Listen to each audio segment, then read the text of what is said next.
नमस्कार, वक्त हो चला है रोहतक की दिन भर की खास बड़ी खबरों का और मैं आपके साथ रिया त्रिपाठी। देखिए मेरे साथ क्या है रोहतक में खास हेडलाइन के साथ। हरियाणा के राज्यपाल बंडारू दत्तात्रेय पहुंचे रोहतक महर्षि दयानंद विश्वविद्यालय के खेल प्रांगण में किया पौधारोपण।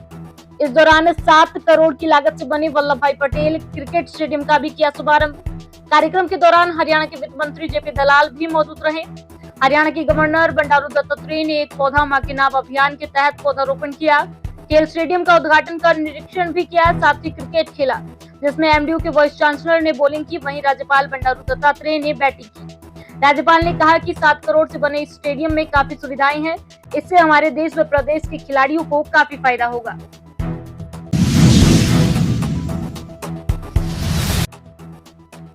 रोहतक स्थित भाजपा प्रदेश कार्यालय मंगल कमल में बीजेपी की विधानसभा चुनाव को लेकर राष्ट्रीय स्तरीय विस्तारकों की बैठक का हुआ आयोजन। बैठक में बीजेपी के राष्ट्रीय सचिव ओम प्रकाश धनखड़ पहुंचे।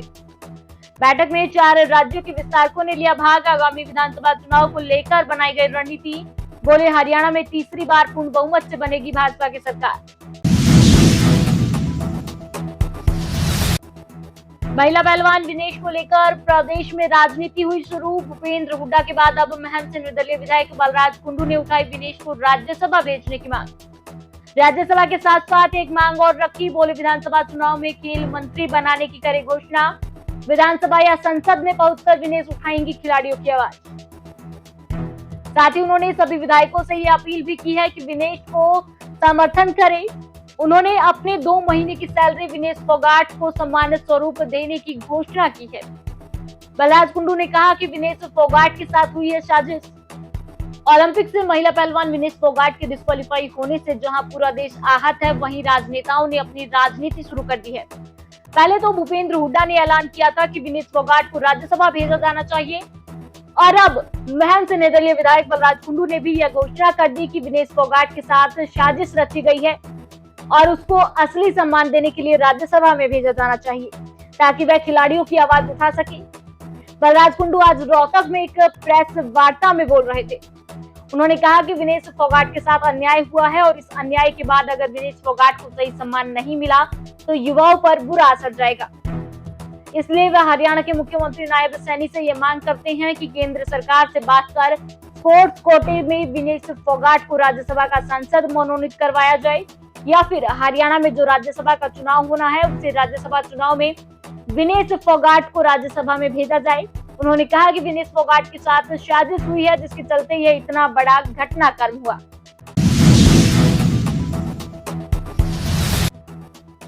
विनेश फोगाट मामले में आम आदमी पार्टी के जिला अध्यक्ष विजेंद्र हुड्डा के नेतृत्व में आप कार्यकर्ताओं ने रोहतक में किया जिला स्तरीय प्रदर्शन।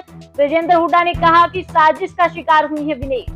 बीजेपी ने विनेश फोगाट मामले को पूरी तरह से गैर जिम्मेदाराना तरीके से संभाला।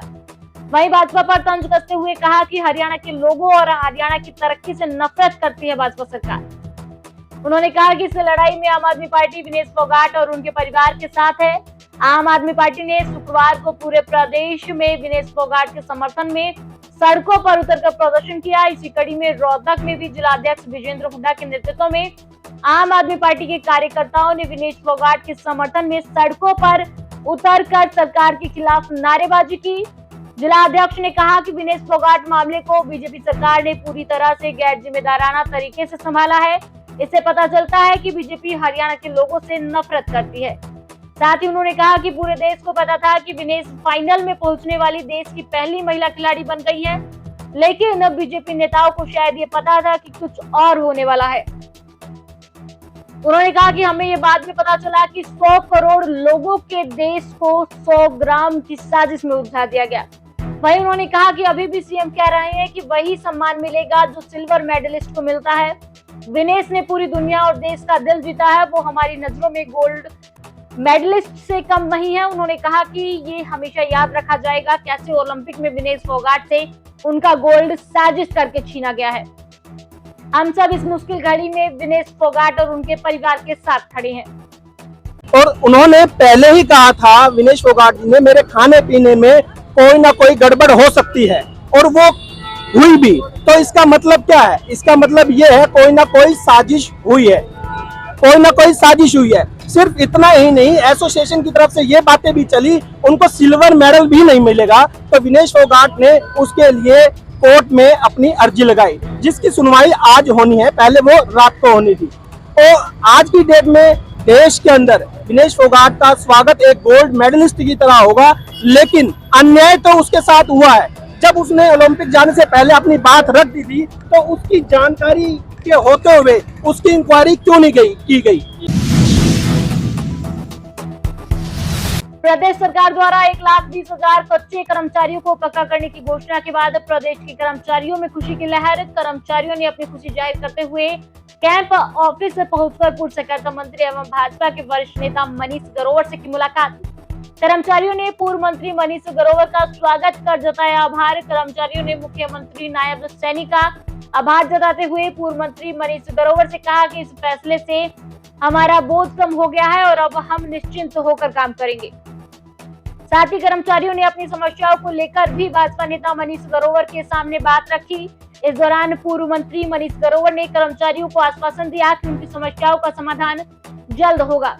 भाजपा सरकार कर्मचारियों के हित के लिए काम करती आई है। हर व्यक्ति की समस्या हमारी समस्या है, इसका जल्द समाधान करवाया जाएगा। रोहतक में 17 अगस्त को होगा राज्य स्तरीय खिलाड़ी सम्मान समारोह। बतौर मुख्य अतिथि पहुंचेंगे हरियाणा मुख्यमंत्री नायब सैनी। उपायुक्त अजय कुमार, खेल विभाग के निदेशक याशेंद्र सिंह, पूर्व मंत्री मनीष ग्रोवर तथा भाजपा के प्रदेश उपाध्यक्ष सतीश नांदल ने 17 अगस्त को रोहतक में प्रस्तावित राज्य स्तरीय खिलाड़ी सम्मान समारोह के लिए समारोह स्थलों का निरीक्षण किया। इस निरीक्षण के उपरांत इस कार्यक्रम का आयोजन महर्षि दयानंद विश्वविद्यालय परिसर में रखने का निर्णय लिया गया। इस सम्मान समारोह में मुख्यमंत्री नायब सैनी ओलंपिक खेलों, पैरा ओलंपिक तथा एशियन खेलों में पदक प्राप्त करने वाले प्रदेश के खिलाड़ियों को सम्मानित करेंगे। उपायुक्त अजय कुमार ने अन्य संबंधित अधिकारियों व पार्टी पदाधिकारियों के साथ सम्मान समारोह के लिए विभिन्न स्थलों का निरीक्षण किया तथा वहां पर उपलब्ध सुविधाओं का जायजा लिया। निरीक्षण के उपरांत यह निर्णय लिया गया कि इस राज्य स्तरीय खिलाड़ी सम्मान समारोह का आयोजन स्थानीय महर्षि दयानंद विश्वविद्यालय के परिसर में किया जाएगा। इस समारोह का आयोजन 17 अगस्त को शाम को होगा। खेल विभाग द्वारा सम्मान समारोह के लिए भव्य आयोजन किया जाएगा, जिसमें खिलाड़ियों के परिजनों को भी आमंत्रित किया जाएगा। All Haryana power corporation workers की सिटी यूनिट ने चीफ ऑडिटर रोहतक कार्यालय पर 9 बजे से लेकर 11 बजे तक किया विरोध प्रदर्शन। राज्य सचिव धर्मराज कुंडू ने बताया कि बाहरी व्यक्ति सचिन यादव के खिलाफ पुलिस ने 2 दिन का समय देने के बाद भी कोई कार्रवाई नहीं की। रेणु नामक क्लर्क को भी सस्पेंड नहीं किया गया। दोनों के सहयोगी कर्मचारियों पर भी किसी तरह की कार्रवाई अमल में नहीं लाई गई है। उन्होंने कहा इसी के विरोध में आज all Haryana power corporation workers union का विरोध प्रदर्शन का निर्णय आगामी निर्णय तक जारी रहेगा। सर कर्मचारी संघ के जिला प्रधान करमवीर सिवाच ने बताया कि सिटी यूनिट के फैसले के अनुसार मान सम्मान से कोई समझौता नहीं किया जाएगा। यूनियन ने संघर्ष से कभी भी मुंह नहीं मोड़ा है। All Haryana power corporation workers union sir कर्मचारी संघ की रीढ़ की हड्डी है। 18 अगस्त को कुरुक्षेत्र में मुख्यमंत्री आवास पर all Haryana power corporation workers union की सभी मांगों के लिए आवाज बुलंद करने का काम करेंगे। संयुक्त किसान मोर्चा और ट्रेड यूनियनों की कॉर्पोरेशन भारत छोड़ो के आह्वान पर आज किसान और मजदूर संगठनों ने छोटूराम चौक पर कॉर्पोरेट का पुतला दहन किया। इससे पहले एक सभा का आयोजन किया गया, जिसकी अध्यक्षता प्रधान प्रीत सिंह, कमलेश लाली, राजा और उमेद सिंह ने संयुक्त तौर पर की।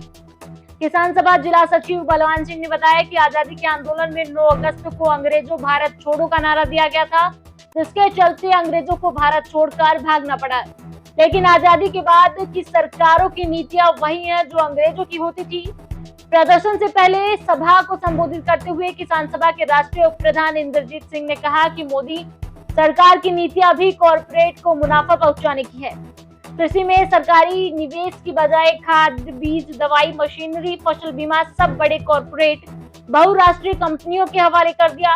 कृषि उपकरणों पर जीएसटी लगा दिया। उन्होंने कहा कि 4 लेबर कोड भी बड़े उद्योग मालिकों के हक और मजदूरों के खिलाफ लाए गए थे। 8 घंटे की ड्यूटी का कानून बदला जा रहा है।